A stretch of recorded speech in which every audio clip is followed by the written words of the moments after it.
सिंगरौली के बरगवां से एक जमीन का मामला प्रकाश में आया है, जहां जनता ने अपने प्रतिनिधि को इसलिए चुना था कि वे असहायों की जमीन पर गिद्ध दृष्टि डालें। क्या प्रशासन सिर्फ सत्ताधारियों की चालाकी के लिए है?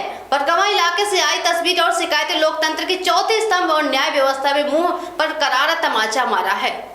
सिंगरौली जिले के बरगवां क्षेत्र में जमीन विवाद और प्रशासनिक कार्य प्रणाली को लेकर गंभीर आरोप सामने आए हैं। रिपोर्ट के अनुसार स्थानीय विधायक राजेंद्र मेश्राम पर जमीन कब्जाने का आरोप लगाए गए हैं। पीड़ित शंकर तिवारी को करीब 70 वर्ष के पिछले 1 साल से अपनी पुश्तैनी जमीन के सीमांकन के लिए दफ्तरों में चक्कर लगा रहे हैं, लेकिन अब तक कोई कार्रवाई नहीं हुई है। आरोप है कि जब विधायक अपने कार्यों के लिए मौके पर पहुंचते हैं तो प्रशासनिक अधिकारी तत्काल सक्रिय हो जाते हैं, जबकि आम नागरिकों की शिकायतों को अनदेखा किया जाता है। पीड़ित द्वारा आधुनिक जीपीएस आरटीके तकनीक से सीमांकन की मांग के बावजूद प्रशासन की निष्क्रियता पर सवाल उठ रहे हैं। साथ ही यह भी आरोप है कि बिना सीमांकन के ही बरगवां ब्रह्मटोला क्षेत्र के निर्माण कार्य शुरू कर दिया गया, जबकि पहले ऐसा करने का आश्वासन दिया गया था।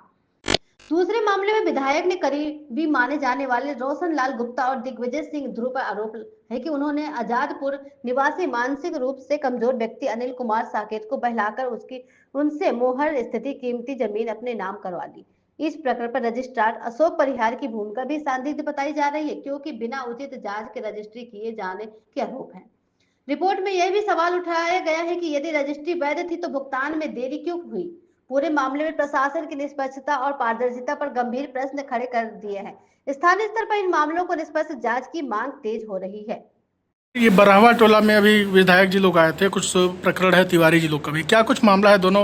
क्या आप लोग भी गए थे मौके पर, क्या था मौके पे? वहाँ विधायक की जमीन खरीदे हुए, उसकी रजिस्ट्री हुई है, तरमीम हुआ, सीमांकन हुआ है और वो अपने ज़मीन पे निर्माण कार्य से स्टार्ट करना चाह रहे थे। लेआउट का काम हो रहा था, तो उसमें जो आपत्तिकर्ता लोग थे वो लोग भी वहाँ मौके पहुँचे हुए थे। तो उनको समझाइश दी गई है कि यार आपके पास कोई अगर विधिक कागज हो या किसी नियम के अनुसार आप काम रुकवाएं तो ठीक बात है, बट अभी तक उनकी तरफ ऐसा दस्तावेज पेश नहीं किया गया। उनकी बस एक डिमांड थी कि हमारा भी सीमांकन करा दिया जाए। तो उनको मैंने कहा कि आपका आवेदन पेंडिंग है, उसका सीमांकन करा दिया जाएगा, तो सीमांकन निर्धारण हो जाएगा तो भी बात खत्म हो जाएगी। काफ़ी लंबे टाइम से उस सीमांकन के लिए वो मांग कर रहे हैं, कलेक्टर साहब के यहाँ भी गए थे, तो अभी तक क्यों नहीं हो पा रहा है?